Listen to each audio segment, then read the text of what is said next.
नमस्कार। आज हम एक बहुत ही दिलचस्प सफर पर निकलने वाले हैं। एक ऐसी दुनिया में जो हम सबके अंदर मौजूद है।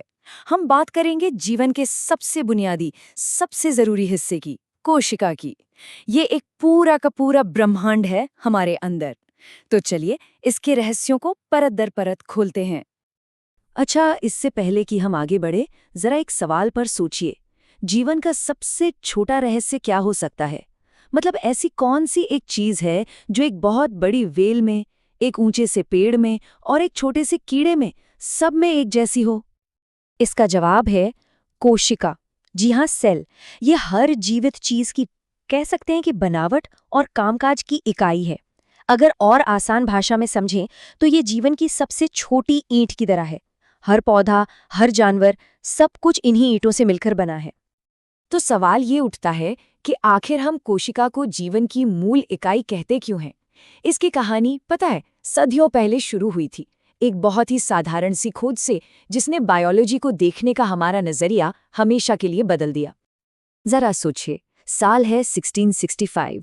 रॉबर्ट हुक नाम के एक साइंटिस्ट हैं और वो अपने बनाए हुए माइक्रोस्कोप से कॉर्क का एक पतला सा टुकड़ा देख रहे हैं। और जो उन्हें दिखाई देता है वो हैरान करने वाला था।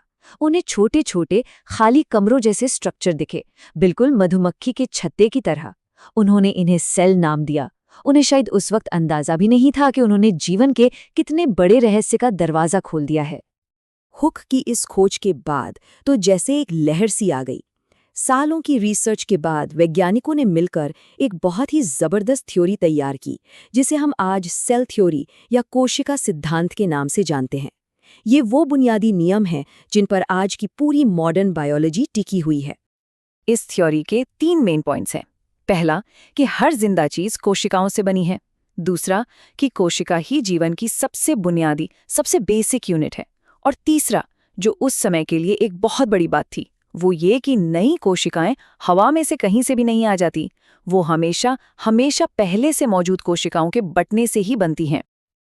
तो चलिए, अब जब बेसिक बातें पता चल गई हैं, तो असली एडवेंचर का वक्त आ गया है।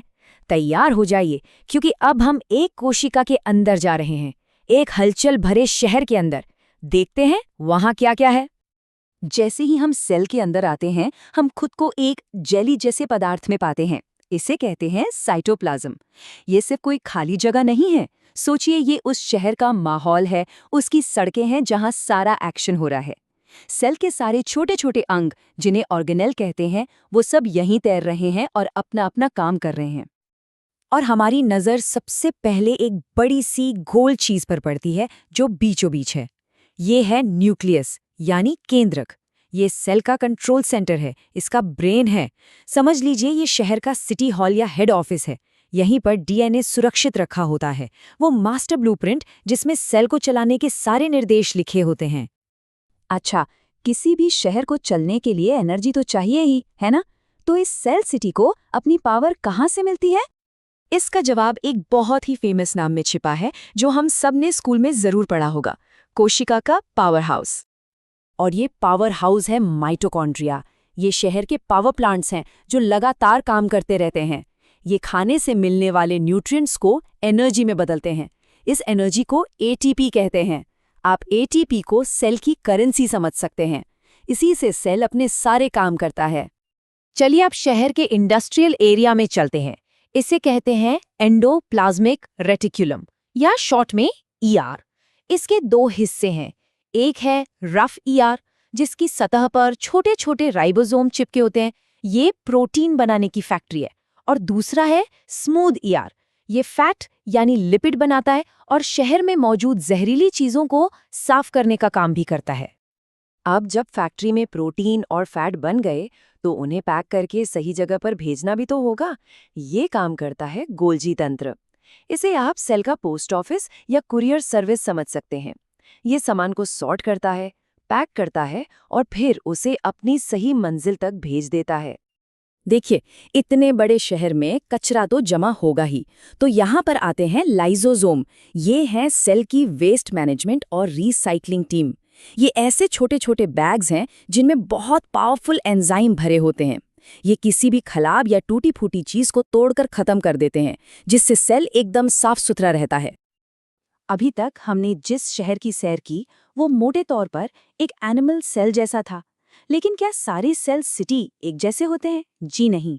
पौधों और जानवरों की कोशिकाओं में कुछ बड़े मजेदार फर्क होते हैं। चलिए देखते हैं। यहाँ कुछ बड़े अंतर साफ दिख रहे हैं। पहली चीज, प्लांट सेल के बाहर एक मोटी मजबूत दीवार होती है जिसे सेल वॉल कहते हैं। ये उसे सहारा देती है। एनिमल सेल में ये नहीं होती। दूसरी चीज, प्लांट सेल में क्लोरोप्लास्ट होते हैं। ये सोलर पैनल की तरह हैं जो धूप से खाना बनाते हैं। और आखिर में प्लांट सेल में एक बहुत बड़ा वैक्यूल होता है। ये पानी और ज़रूरी चीज़ों को स्टोर करने वाला एक बड़ा सा टैंक है जो पौधे को शक्त बनाए रखने में भी मदद करता है।